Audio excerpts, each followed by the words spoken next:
नमस्कार, मैं हूं मुरली मनोहर। आप देख रहे हैं नेशनल कवरेज। तो नेशनल कवरेज की चुनावी अड्डे में आपका स्वागत है। अब हम पहुंच चुके हैं उत्तर प्रदेश के बलिया जनपद के बिलसा रोड विधानसभा में, और आज हमारे साथ एक ऐसी शख्सियत जुड़ने जा रहे हैं जो छात्र राजनीति से लेकर के और आज तक जो है कभी भी राजनीति से पीछे नहीं हटे और राजनीति में हमेशा सक्रिय रहे।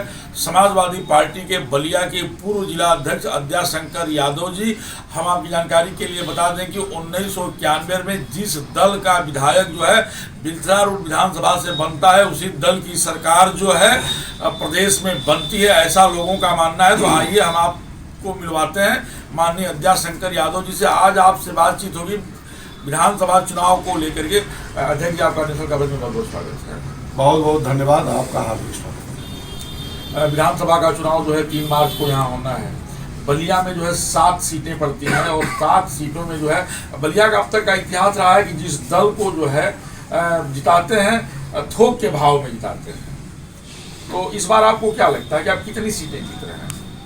देखिए, ये 2022 का चुनाव अखिलेश यादव के नाम पर हो रहा है और 5 साल जितना भारतीय जनता पार्टी ने सब्जबाग दिखाया है, चाहे वो कोरोना काल रहा हो और चाहे वो दूसरी आपदाएं रही, प्रदेश और देश के लोगों को भारतीय जनता पार्टी ने निराश किया है।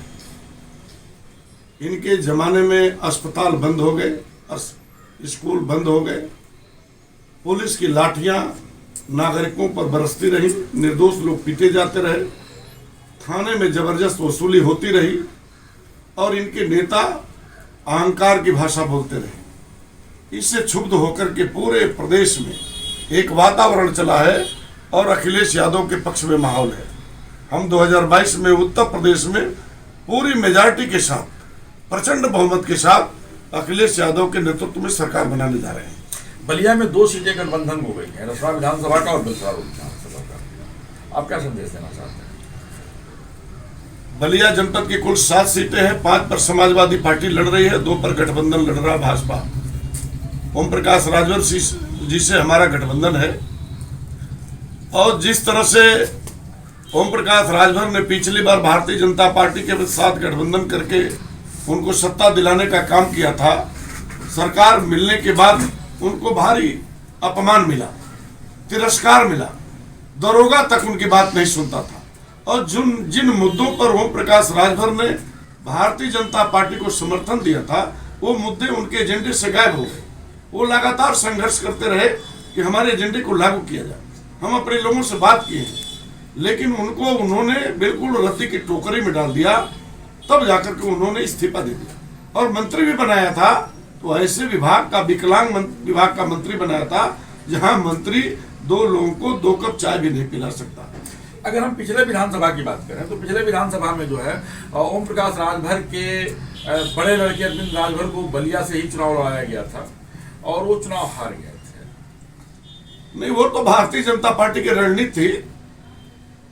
समझौता जरूर किया, उनके बेटे को लड़ाया जरूर, लेकिन उन्होंने अंदर करंट बिल्कुल, उन्होंने अपनी भारतीय जनता पार्टी के उम्मीदवार केतकी सिंह को बागी बना के लड़ा दिया और पूरा का पूरा भाजपा का वोट ट्रांसफर कर दिया और केतकी सिंह लड़ाई में आ गए। वो तो बिल्कुल गठबंधन धर्म का पालन ही नहीं किया, गठबंधन धर्म को तार तार किया। हम गठबंधन धर्म को निभाने जा रहे हैं और अभी आपने कहा है 2, मैं बेलतरा जो गठबंधन का हंसू राम के नेतृत्व में हम चुनाव लड़ रहे हैं, रसड़ा में महेंद्र चौहान के नेतृत्व में लड़ने जा रहे हैं। हम बलिया की 7 सीटें जीतने जा रहे हैं, ऐतिहासिक, बिल्कुल इतिहास रचने जा रहे हैं। नहीं, ये तो इतिहास रहा है कि जिस दल का जीतता है सारे की सारी सीटें लोग जीतते हैं, 80% से ऊपर लोग जीतते हैं। अब हम आपको ले आ रहे हैं थोड़ा सा जो है राजनीति की तरफ। अभी तो चुनाव पे चर्चा होती रही है, पूरे प्रदेश में जो है किन बिंदुओं पर, किन मुद्दों पे चुनाव लड़ा जा रहा है? विकास के मुद्दे पर है। हमारा एक ही एजेंडा है, विकास और लोगों को सुरक्षा, कानून व्यवस्था अच्छी हो, बच्चों की पढ़ाई हो, अस्पतालों में दवा हो, स्कूल कॉलेज खुले, उनको रोजगार मिले, नौकरियां मिले।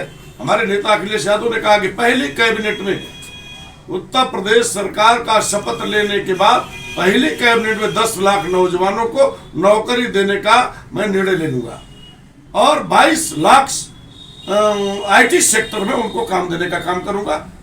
किसानों को उन्होंने कहा है कि हम 5 बोरी यूरिया और 2 बोरी डाई प्रति वर्ष देंगे। उनको 300 यूनिट बिजली घरेलू फ्री में देंगे। 2 हार्स पावर का मोटर का कोई बिल नहीं लगेगा। हम फ्री में सिंचाई देने का काम करेंगे। महिलाओं को 1500 रुपया महीना, 18,000 रुपया सालाना देने का काम करेंगे। नौजवानों को लैपटॉप देंगे।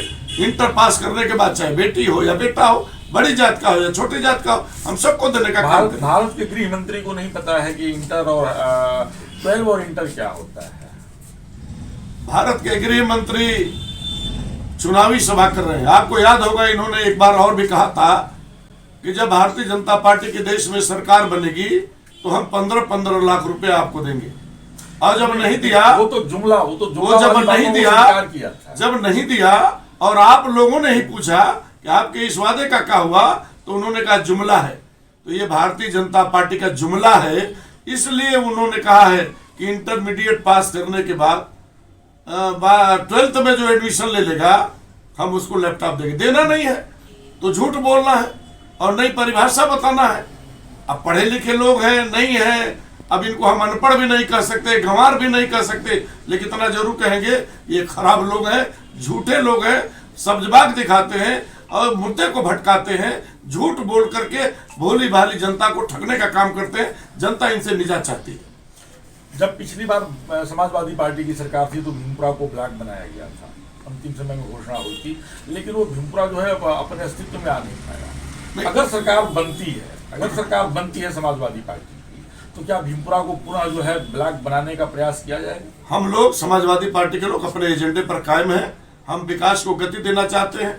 हमने देखा मेट्रो का अगर निर्माण अखिलेश जी ने कराया है, एक्सप्रेसवे का निर्माण अखिलेश जी ने कहा है, बिजली को 4 चौक और सड़कें बनाया है। भीमपुरा ब्लॉक हमारे एजेंडे में है। भीमपुरा ब्लॉक को पहले भी बनाया था। भारतीय जनता पार्टी ने इसको रोका है। सरकार बनते ही इसको अमली जमा पहनाया जाएगा। एक मांग चल रही है और बहुत तेजी से मांग चल रही है कि सरजू के पानी में जो है, जो सरजू जी का नदी है हमारे यहाँ से छठे से बह करके चलता है और यहाँ जो है जलकुंभी परियोजना अगर लागू किया जाए तो 700 मेगावाट विद्युत यहाँ पैदा हो सकता है। क्या अगर सरकार बनती है और अगर आपकी विधायक बनती है तो ये प्रस्ताव विधानसभा में लाने का प्रयास यहाँ से किया जाएगा? आपको याद होगा बेलतरा विधानसभा का नाम सीयर विधानसभा था और यहाँ लगातार स्वर्गीय शारदा नंदनचल जी एमएलए हुआ करते थे और स्वर्गीय शारदा नंदनचल ने बराबर तापीय परियोजना की मांग किया कि बेलतरा रोड में ये जो ताल है, ये कोयली मुहान ताल में तापी परियोजना लगाई जाए। नदी है, ये उभाव गांव से सटे मझवलिया, और लगाई जाए तो बिजली का उत्पादन होगा और हम केवल बलिया नहीं बल्कि पूर्वांचल को बिजली देने का काम करेंगे। और मेरी जानकारी में है कि इस सवाल को भी असेंबली के अंदर उठाया था उन्होंने जी।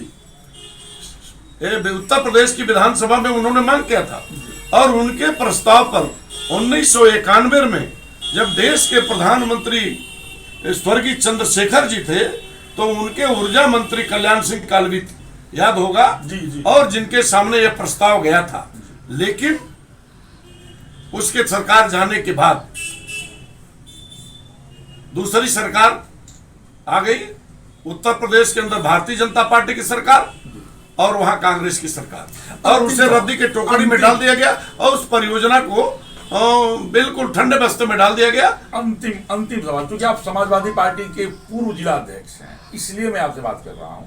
मैं जनपद में आपको रसना ले चलना चाहता हूँ। रसना में एक शुगर मिल है, शुगर मिल बंद हो गई है और यह जो है पूर्वांचल में आजमगढ़ मऊ बलिया में जो है गन्ना किसानों का जो है बहुत बड़ा नुकसान हो रहा है, वो अपना बेच नहीं पा रहे हैं। अगर शुगर मिल खुल जाती, काम चलने लगता तो शायद गन्ना किसानों के लिए सुविधा होती। इसके बारे में आपका क्या कहना है? केवल रसड़ा ही नहीं, अभी आपने देखा है आजमगढ़ में जब माननीय नेताजी सांसद थे मुलायम सिंह यादव जी और उत्तर प्रदेश में अखिलेश यादव जी मुख्यमंत्री थे, छठियाओं के चीनी मिल की हालत आपने देखा होगा जी। बस से बदतर थी और करोड़ों रुपया लगाकर, अरबों रुपया लगा करके माननीय अखिलेश यादव जी ने उसका कायाकल्प किया और वहां के लोगों को रोजगार दिया, किसानों के साथ न्याय किया।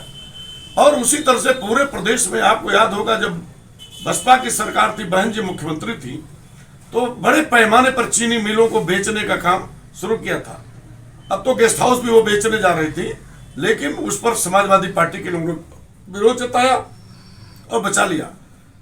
अंतिम सवाल। हम आपके पास भी समय नहीं है और मेरे पास भी समय बहुत कम है, तो अंतिम सवाल आपसे मेरा ये है, अभी काफी चर्चा चल रही है बुलडोजर बाबा की, और लोग कह रहे हैं कि बुलडोजर अंदर गया है, ग्रीसिंग होगा, फिर बाहर आएगा। आखिर चुनाव में इस तरह की भाषाओं का क्यों इस्तेमाल होता है? माननीय मुख्यमंत्री जी गुंडा की भाषा बोल रहे हैं। हम तो उनको मुख्यमंत्री मानते हैं, हम अपना भी मुख्यमंत्री मानते हैं, संत भी हैं, लेकिन अगर संत बुलडोजर की भाषा बोले तो हमें लगता है लोकतंत्र के लिए ठीक नहीं है, जनमानस के लिए भी ठीक नहीं है। किस बार बुलडोजर चलाना चाहते हैं? वो बिल्कुल एक जाति और धर्म विशेष के लोगों पर हमला कर रहे हैं। लेकिन अगर मैं उनसे कहूं कि क्या ब्रजेश सिंह जो आपके साथ हैं और जिनको आपका संरक्षण है वो संत है क्या, उन पर बुलडोजर आप कब चलाएंगे? मैं कह दूं कि वो जौनपुर के जो धनंजय सिंह जी हैं, जिनको बिल्कुल जिला बदर है और न्यायालय ने उन्हें अपराधी की दृष्टि से देखा है और क्रिकेट खेल रहे हैं आपके जमाने में, तो इन पर बुलडोजर कब चलाएंगे?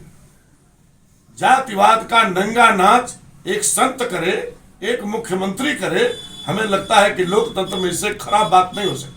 तो आप सुन रहे थे समाजवादी पार्टी के पूर्व जिला अध्यक्ष अब्जाशंकर यादव जी का। आपका स्पष्ट कहना था कि समाजवादी पार्टी के सरकार में जो है छठियाओं चीनी मिल शुरू हुई थी, अगर सरकार बनती है तो रसना चीनी मिल भी खोला जाएगा, चलाया जाएगा और भीमपुरा को भी ब्लॉक बनाया जाएगा। जितना वादा किया गया है सारे वादों पर हम लोग खरे उतरेंगे। मुरली मनोहर के साथ प्रिंस की खास रिपोर्ट। अगले एपिसोड में फिर हमारे साथ कोई समाजवादी पार्टी का ही व्यक्ति होगा, नेता होगा, हमारे चुनावी अड्डा में। मुरली मनोहर के साथ प्रिंस की खास रिपोर्ट।